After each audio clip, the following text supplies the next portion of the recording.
बिस्मिल्लाहिर्रहमानिर्रहीम। आज पीर 27 जनवरी 2025 है।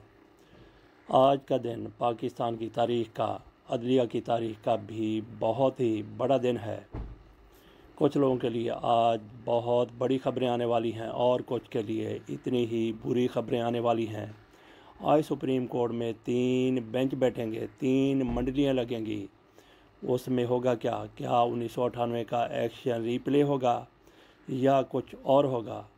4 जजों को, सीनियर जजों को क्या तौहीन अदालत होने जा रही है? बिल्कुल ऐसा ही नज़र आ रहा है। बेंच बैठेगा 9:30 बजे, दूसरा बेंच बैठेगा 9:30 बजे और तीसरा बेंच बैठेगा 1:30 बजे। क्या फ़ैसले करेंगे? इसमें एक 26वीं आईनी तरमीम के ख़िलाफ़ रिट भी है, बल्कि कई रिट पटिशनें हैं, उस पर भी आज समाअत होगी। फ़ैसला तो एक केस का सुनाया जाना है, बाकियों पर समाअत होनी है। किस केस का फ़ैसला सुनाया जाना है? ये तौहीन अदालत का केस एक रजिस्ट्रार, एडिशनल रजिस्ट्रार को नोटिस दिया गया था, शो कॉज नोटिस दिया गया था, जबकि उसके बाद उस रजिस्ट्रार को सुप्रीम कोर्ट में बुलाकर बताया गया कि आपका इसमें कसूर नहीं बनता। ये तो जो सीनियर मोस्ट जज हैं, कमेटियों में बैठे हुए हैं, उन पर बनता है, उनको हो सकता है तौहीन अदालत का नोटिस दिया जाए, शो कॉज नोटिस। इसके बावजूद भी नज़र अब्बास साहब इंट्रा कोर्ट अपील कर देते हैं, जिसमें वो कहते हैं कि मुझे तौहीन अदालत का नोटिस दिया गया है, ये वापस लिया जाए। इसी बेंच के सामने जिसकी सरबराही कर रहे हैं जस्टिस मंसूर अली शाह, उनके साथ बैठते हैं अकील अब्बासी।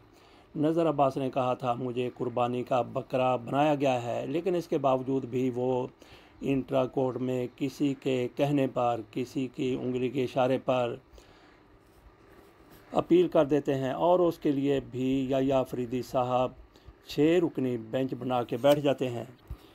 रजिस्ट्रार जो कह रहे थे कि मुझे कुर्बानी का बकरा बनाया गया है, वो दरअसल बांदरी साबित हुए, किसी और के इशारों पर काम करने लगे। बांदरी को, ऐसी बांदरी को जिसको सधाया गया हो, पंजाबी में लद्दी कहते हैं। ये रजिस्ट्रार बकरे की बजाय बांदरी और लद्दी बन गए।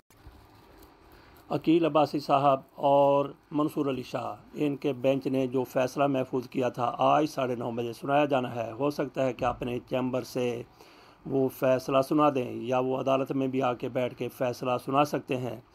इसमें लग यही रहा है कि 4 जजों को, justice Yahya Afridi, justice Jamal Khan Mandokhail, justice Aminuddin और जस्टिस मोहम्मद अली मज़हर को तौहीन अदालत के नोटिस जारी हो जाएंगे, क्योंकि इनकी तरफ से ही जुडिशल आर्डर के होने के बावजूद एक एडमिनिस्ट्रेटर आर्डर जारी करके बेंच को तब्दील कर दिया गया। यही रौला है, यही मसला है, यही मामला आगे बढ़ गया और इसी पर ही फ़ैसला महफूज किया गया है। इसके मुकाबले में इसको अनडू करने के लिए याह्या अफरीदी साहब ने 6 जज बैठा दिए। 6 जज क्यों बैठा दिए गए?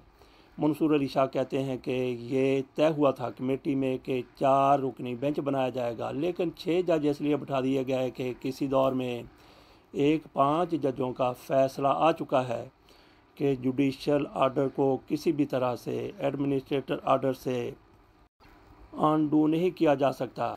इसलिए फिर जस्टिस याह्या अफरीदी ने उस फैसले को अनडू करने के लिए 5 की बजाय, बल्कि 4 की बजाय 6 जज बैठाया गया है।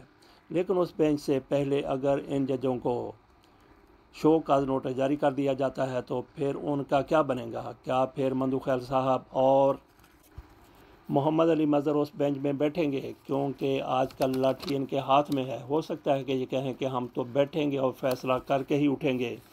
उस बेंच में कौन कौन जज साहिबान शामिल हैं? एक तो उसमें जमाल खान मंदोखैल हैं, वो इस बेंच की सरबराही कर रहे हैं। इनके साथ हैं मोहम्मद अली मज़हर, अतर मिनल्ला, हसन अज़हर रिज़वी, शाहिद वहीद और मसर्रत हलाली साहिबा। जस्टिस मिनल्ला के बारे में कहा जाता है कि वो मंसूर अली शाह के साथी जजों में हैं और काजी फ़ाइसा के साथ उनकी नहीं बनती थी, लेकिन याह्या अफरीदी के शायद वो ज़्यादा करीब हैं, इसलिए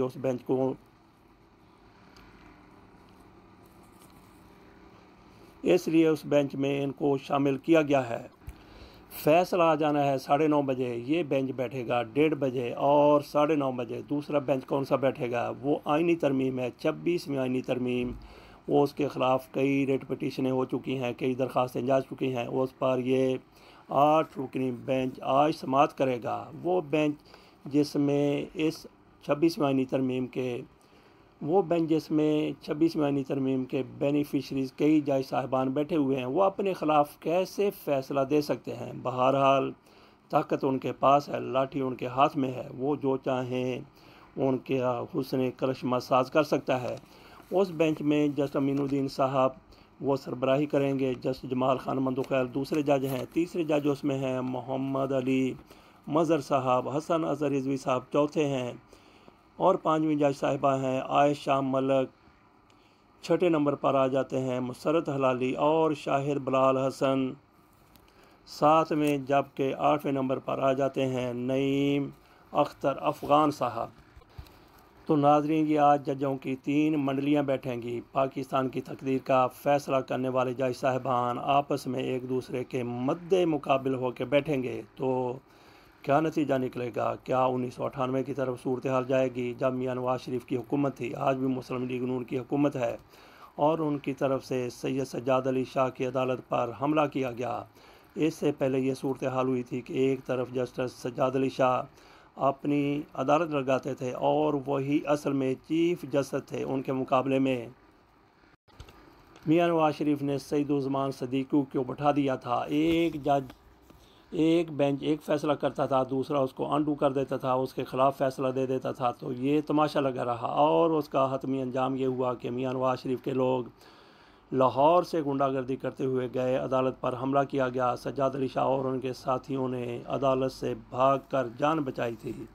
तो आज इतनी मखदूस सूरत हाल तो नज़र नहीं आती, लेकिन मंसूर अली शाह और उनके साथी जजों के ख़िलाफ़ जिस तरह से याह्या अफरीदी और उससे पहले काजी फ़ाइज़ ईसा मुतहर्रिक थे, आजकल याह्या अफरीदी अमीनुद्दीन ख़ान उसी तरह से मुतहर्रिक हैं। तो क्या उनकी बैक भी उसी तरह से आज की हुकूमत करते हुए जजों को डराएगी, धमकाएगी, खौफज़दा करेगी? ऐसा हो सकता है और ऐसा हुआ तो कुछ भी नहीं होगा, क्योंकि ताकतवर उनके साथ हैं जिनकी पुश्त पनाही पर इस तरह के फ़ैसले आते रहे कि तहरीक इंसाफ को बिल्कुल ही पसे पुश्त डाल दिया गया, बल्कि उसकी सियासत ही ख़त्म करने की कोशिश की गई। लेकिन तहरीक इंसाफ वो उभरती इनसे कहीं ज़्यादा ऊंची हो चुकी है। इजाज़त दीजिए और इंतज़ार कीजिए कि आज हमारी अदलिया में अब से थोड़ी देर बाद क्या होता है, होता क्या है। अल्लाह हाफ़िज़।